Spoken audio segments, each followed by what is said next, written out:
Culture Poutine.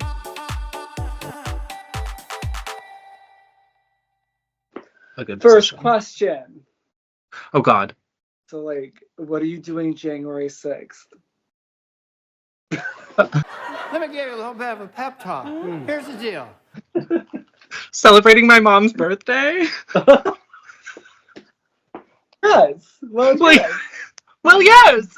Hello, folks, and welcome back to Thembo Cinema's Pop Culture Poutine. We are here to discuss all of the latest pop culture happenings, as well as the nostalgic nuggets our minds are feasting on at that certain time. Here, my co-host is Queen Cheryl Elizabeth Esquire the 69th. Don't you forget it. So yeah, welcome back to Poutineery, where we like to keep things extra fried and stupid. We each chose a few topics to bring up, whether they be kind of current or random. So I'm gonna be like wicked polite as like a host and throw it to you and like ask you what's our first topic. I'm glad you asked. Every October I do this thing, and it's mainly just for me, but I do talk about it on social media every time, and everyone's just like, oh, whatever. But this year was actually a little bit more popular. Every October, each of the 31 days, I watch a horror movie I haven't seen. Yes. We are now past that. I completed it. I watched a lot of horror movies, a lot of them good, and most of them from this year. And like I did a lot of 90s, because 90s horror I kind of haven't explored a lot. Some regrets, but it's fine. What were some of the standouts? The first one I watched, though, I started October 1st. I started with Lisa Frankenstein, because you told me to. I'm the greatest, God created, power dripping. And oh my god, yes, Lisa Frankenstein was so good. It's about like this weird bitch who like hangs out in cemeteries because it's the 80s and you don't have social media. And she was like, she had like a favorite grave. We've all had a favorite grave. Moving on. I love the cemetery. Yeah, it was so time. cute. I mean, that one was jank. But it was all cute, and like she loved the grave. It was the Reagan era, so she liked the handsome man bust on the grave, and she was like obsessed with it. And then like one night it gets struck by lightning, and then like he's like back, and he's Cole Sprouse.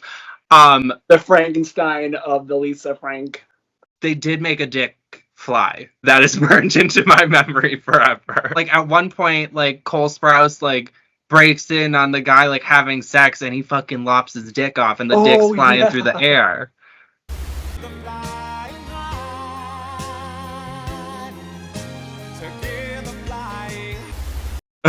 There, between that and Terrifier 3, there has been a lot of like penis violence in cinema this year. I haven't seen any of the Terrifiers. Spoiler. I was going bloody dick. Lisa Frankenstein though, I love. What's the main girl, the main actress? Catherine Newton. Catherine Newton is such like a newly crowned horror queen. You got Lisa Frankenstein, you got Abigail. Which she had the best scene. When she turned into a vampire. Like, yes. It was great. Yes, the Danzig fucking musical moment. I was like jamming out.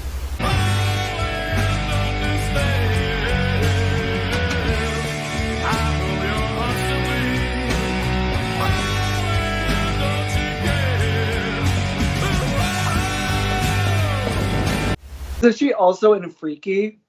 Yes. I just really loved like the overall tone and style. Yes. It was just like horror confection, like Heathers mixed with, any 80s teen rom that we love. It felt like I watched it on a VHS. I love the meme that like perfectly like sums up the vibe of it is like if Chapel Roan was on Glee, that like one meme of her with the cheerleaders. I'm like, that's like perfect. Like, because Chapel Roan like has like Catherine Newton vibes. Just like you sent me with that one. Oh my god. Well, you seen that meme, right? Like, no. Oh, you have? I thought you sent that to me.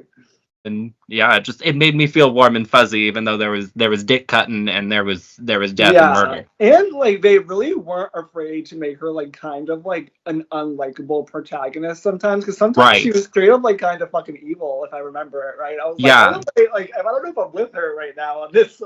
It was literally like if they didn't redeem Winona Ryder in Heathers. Exactly. Ah! Help!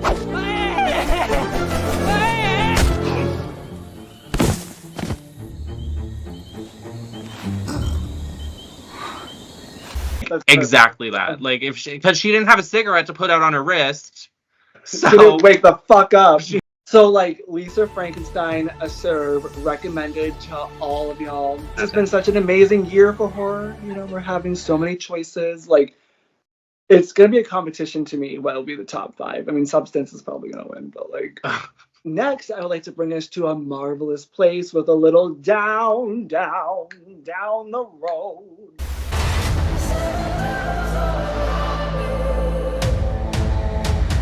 Down. You've watched the Agatha All Along finale, did you? Oh yes. Okay. Oh yes. Of course. So we I are now had. in phase 5 of the Marvel Cinematic Universe, and we're a couple years in on the Disney Plus shows.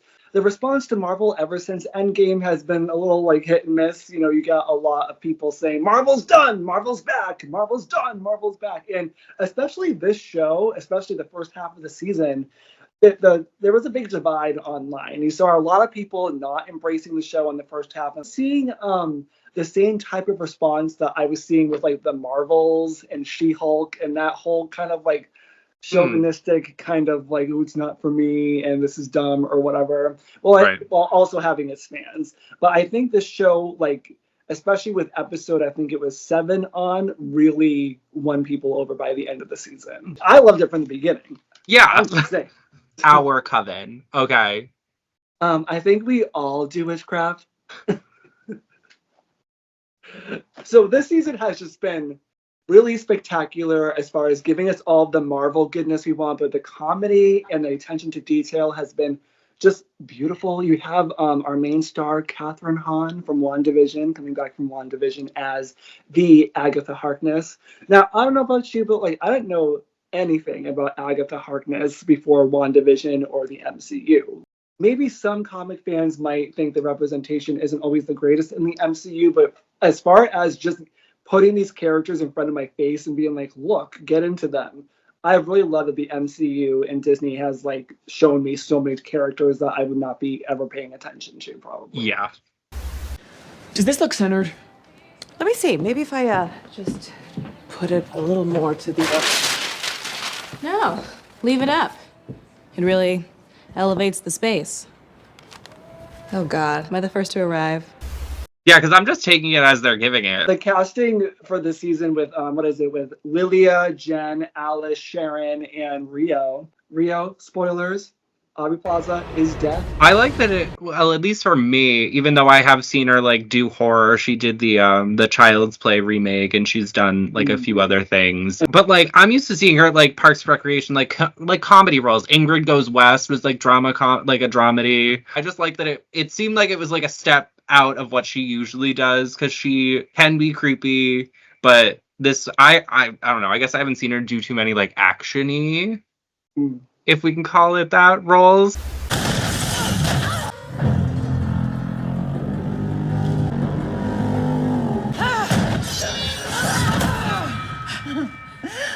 I've missed you.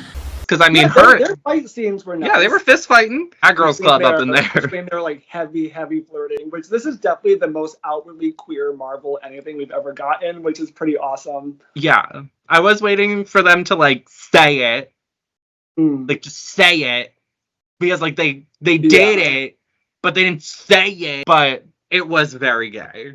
Especially like I did love the one line with Agatha when she was with Teen, aka Billy. Teen. How she was like, Hey, you want straight answers? Ask a straight lady.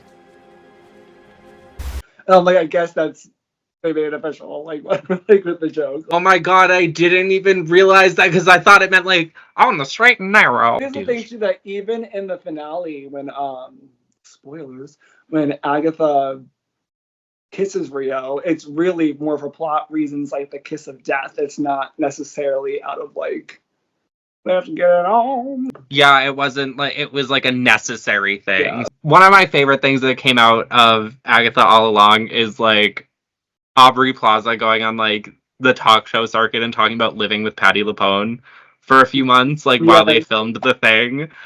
Every morning I would come out and there would be a different piece of raw meat thawing on the counter. You know, Really? what is it today? And then one time I came out and she was carving a turkey. And Not Thanksgiving. no. Okay.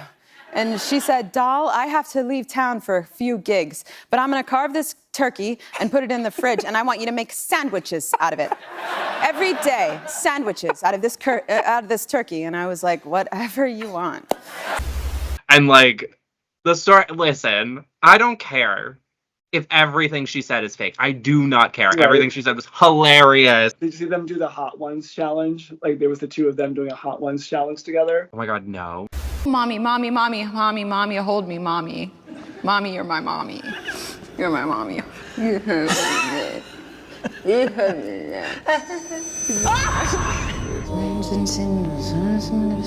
Now I want you to hold this deck, spend some time with it. And they're like, hey, demon be harnessed. Really, though, I think one of the best episodes of like television this year, and maybe one of the best episodes of Marvel, was the Lilia's episode. Pala's episode. Because Yes. throughout the whole season, you're seeing her be like, "Ah, ah." Get off me! And like she'll just like go away in conversation, and you're like, Yeah. "Girl, where you at?" You always just have faith that they're gonna explain that later, hopefully well. The whole reveal of Lilia. It was so sad, her revealing that she has lived her whole life out of order. And it weirdly had ties to me, like kind of to people who have dementia. I kind of mirrored that a little bit.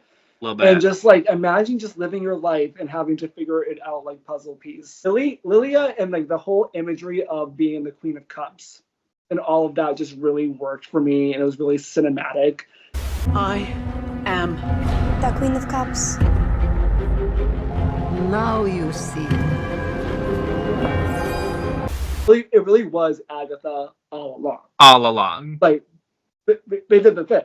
And basically it just left off with like Agatha being a ghostie and looking like her comic book accurate self and teaming up with young Billy to go look for Tommy, the brother. Really interesting to see if that comes up in like either Vision Quest, the TV show they're doing with Vision and Ultron, or if it comes up like in a Young Avengers TV show or something, or whatever they're doing next in Marvel. What do you have for us next, Johnny?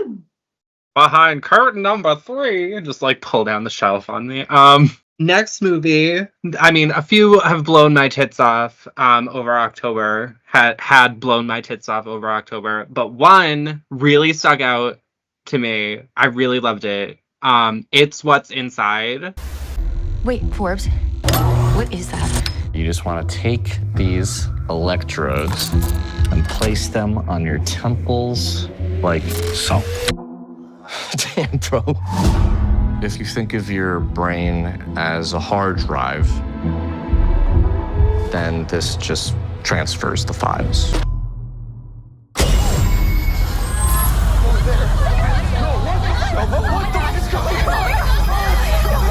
It's trippy, huh? Which, have you seen that one? It's from this year.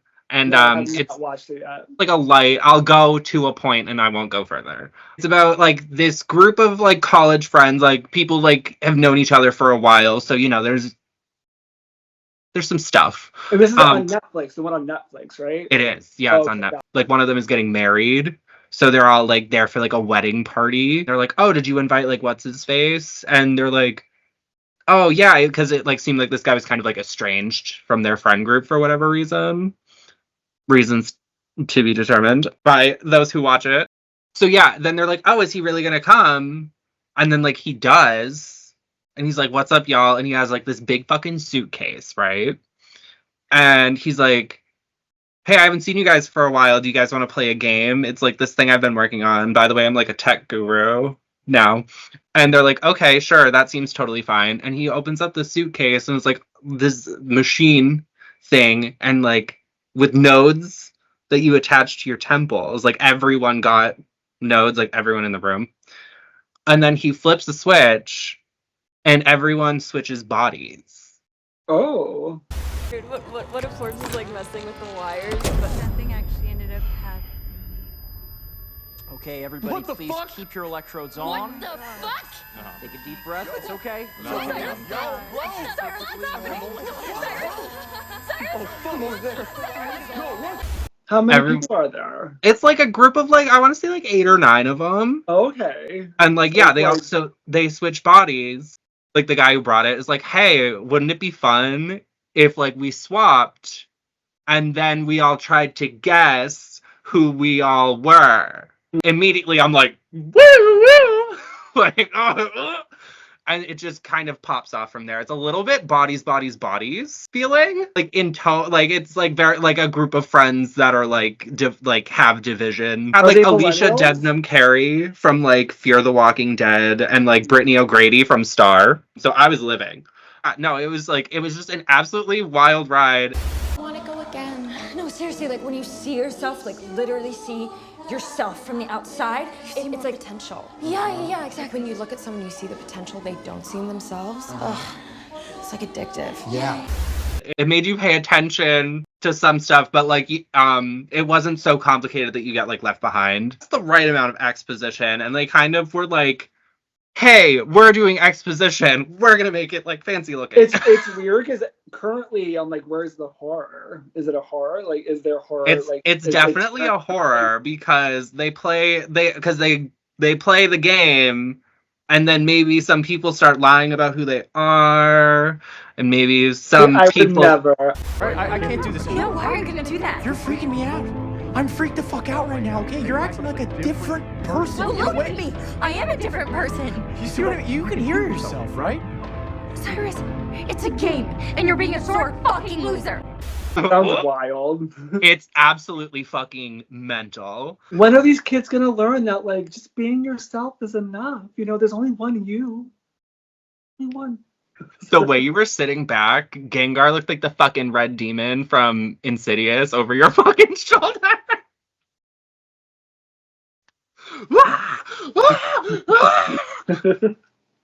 Okay, Barbara Hershey. Okay, you bringing that movie up. I wasn't even gonna bring this up, but I'm pretty sure you watched it, so I want to bring it up. Mention it. Strange Darling. Do you have any idea the kind of risks a woman like me takes every time she agrees to have a little fun? Never thought about it that way. Of course you haven't. You're not a woman. You seem like a nice guy. But the real issue is safety. That's life or death. So I'm gonna have to ask you a question. Are you a serial killer? What did you just say? I want to talk about it. So, Strange Darling came out this year, starring horror darling Kyle Gallner. I love him so much. He's like been in so many things. He was on Smallville, a guest star of Smallville as like a Kid Flash character sort of thing, and then he was also in like Haunting in Connecticut. First time I saw him was that. Nightmare on Elm Street remake, Scream 5 Cream. Smile. Yeah, just like, become a babe. Also starring Willa Fitzgerald. Willa Fitzgerald. Have you seen her in other shit? No, I actually fucked her name up when I did my video about her and called her Willa Ford. So that's how I know it is Willa Fitzgerald. I kind of do want to spoil this in talking about it because I just think what happened in this movie was Spoiler alert. So spoilers for Skippy. Strange Darling. So Epilogue. the movie is in 5 parts. Actually, it's 6. But the trick is it's all in different order, a la like Christopher Nolan shit. Like, so you know, it'll go from like part 3 to part 6 to part 1 to part. Right. Like, it started on like 4. Yeah. And you're like. And it revolves around like this guy and this girl on this date, and they eventually start having sex and where that leads. And the way that it's being dealt out to us as the audience is you're just worried for this girl. You're like, what the fuck? Because you see in certain parts where she's running for safety. It starts with her running. Yeah, and you're just like, wow, this guy must have really done something to her. But they're giving you the after effect before they tell you what happened. So they're giving you part 3 before part 1 or 2.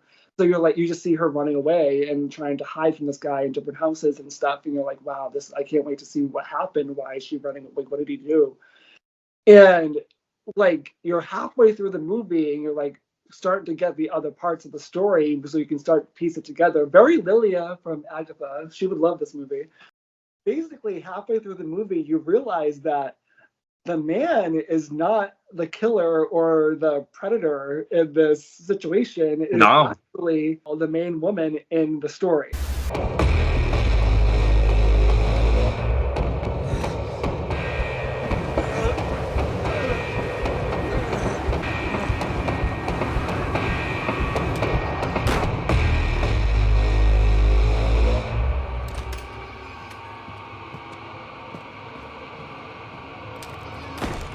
She is the mastermind and she's the one that is fucking shit up. And she like fucking like pissed him off and like got like poked him up and like she really fucked with this man. So I'm like, he's so fucking pissed. Like, but I'm just like, that's a man. Like, right? And he legit seemed very scary. Initial when you see what was done to him in the hotel room, really played with your expectations because they showed you a part where like he's choking her and stuff, and you're like, oh my god! But then like it goes back to that part of the, it goes back to that part of the movie, and you realize that she wanted it. It was her king.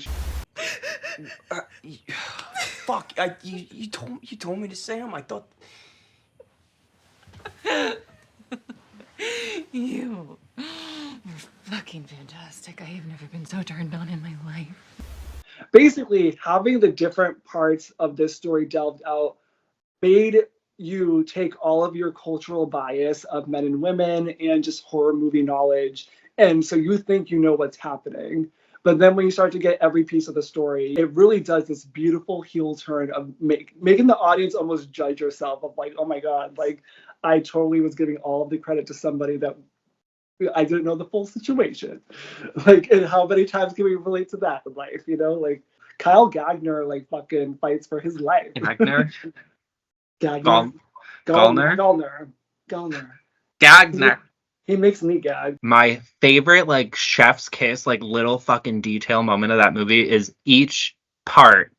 The first shot and the last shot was a lingering shot. So you knew exactly where you were when you got there later. Like I know what just happened, even though I watched it like 25 minutes ago. It was like very aware of like what cinematic language it was using when to like get you there.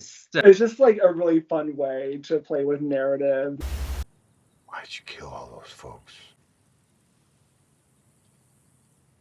Sometimes I don't see humans. I see devils.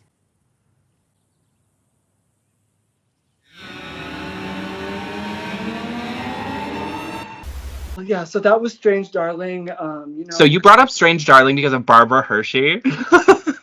No, just because you were talking about like... But I was talking about Insidious with Gengar, and I was like freaking out, and you're like, okay, Barbara Hershey. And then you're like, I wasn't even gonna mention this movie, but Strange Darling, and Barbara Hershey was in Strange Darling. Like, you didn't mean to do that? No, she was? Yeah, she was the when she meets the old couple. That was Barbara Hershey? That was Barbara Hershey. Yes, bitch. I didn't even know why I said that. There's only not even why I said that. Oh my god! Did I just 6 degrees of Barbara Hershey you? Yes, like you just completely connected that. I thought you connected that. What? I watched. I don't know if you saw this one, but I fucking hope you did because so we can have like a moment. But I watched Alien Romulus. Oh, I did watch Alien Romulus. Bitch. Run.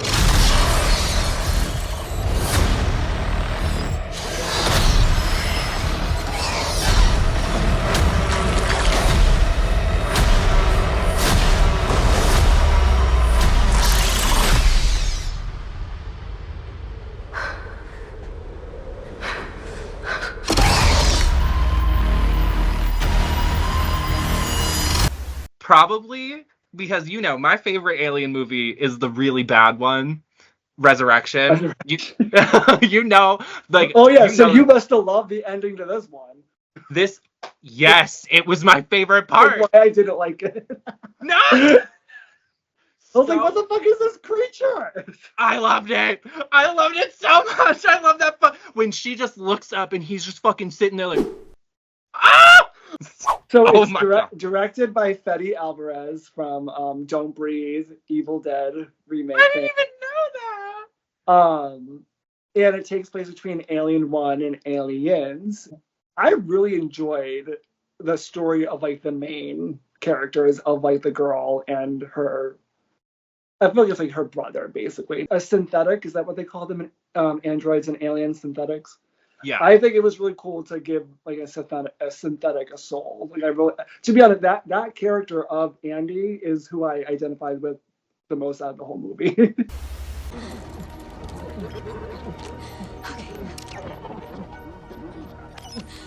You're okay. I'm resetting you. I got you. It's okay. Oh, I shouldn't have left you alone.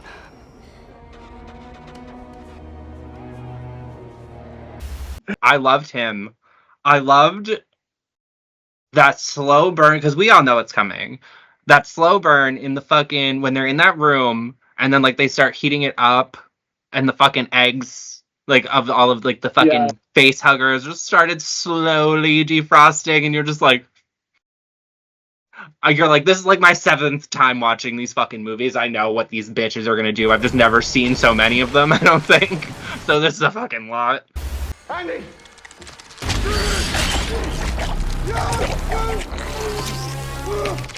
Help him! Do something!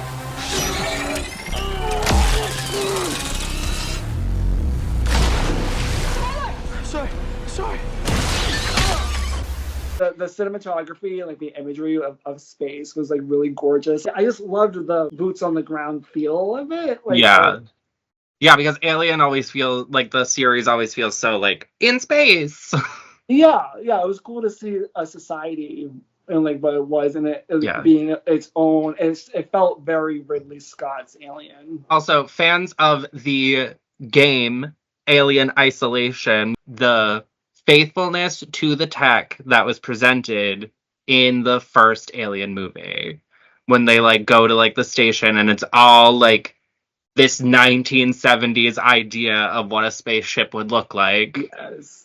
But, like, they kept it consistent, bitch. I do think we're going to get an Alien remix, because it does not seem like that spaceship completely busted up. They but did I say do there think will be a sequel that will most likely star Andy and the main girl. I forgot the name of that character, but right. But her. She was her. cool. She's great. She's great. I will say, like, by the end of the movie, I felt like kind of a hater because everybody like loved this movie, because by the end of it, I was so bored.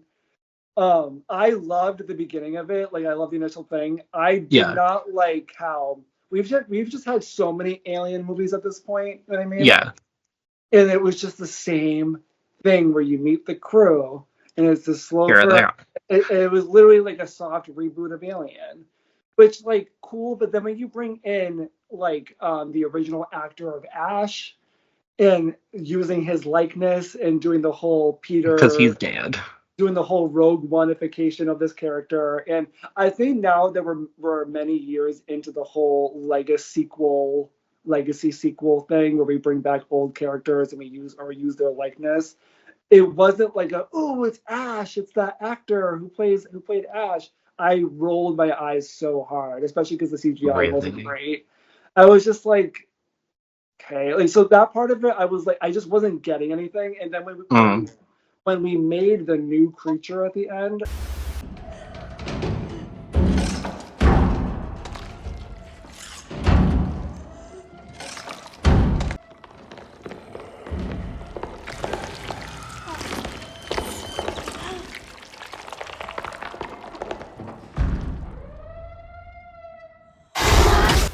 I was like, why is the xenomorph monster the most iconic monster in cinematic history, one of the most iconic monsters? Why isn't that enough?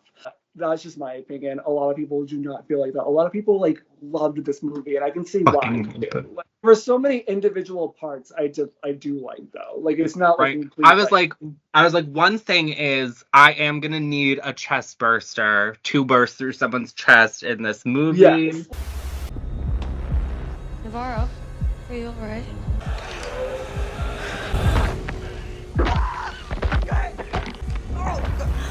Oh my god, what is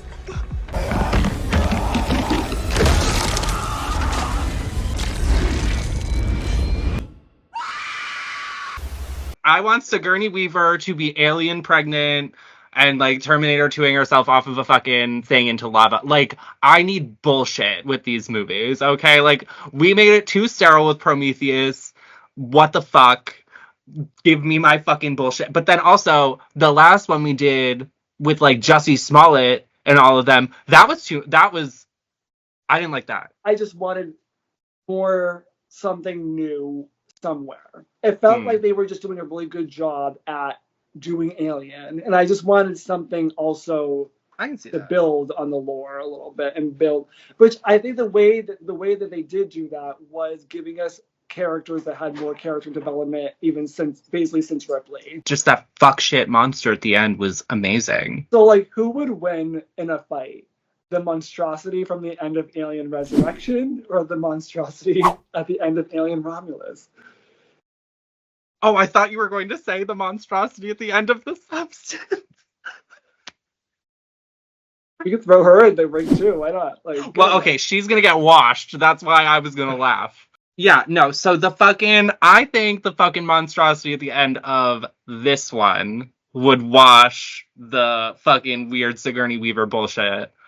Because also, like, their heart wasn't in, making that creature. But that they probably will be making a sequel. I think this was very well received, so I can see them making that. I think they've already shot, or they were shooting an Alien TV show that will be on Hulu next year called Alien Earth. So, which we haven't seen xenomorphs on Earth other than Alien versus Predator Requiem, and I think the first one as well. I think the Earth they were on in those movies was like Antarctica, if I remember correctly. Yes. Yeah. I think in Requiem, they went to suburbia possibly, but I didn't watch that movie because I heard it's awful. I honestly cannot remember if I watched it because I like the first one, even though if I saw it, it was really bad and I repressed it.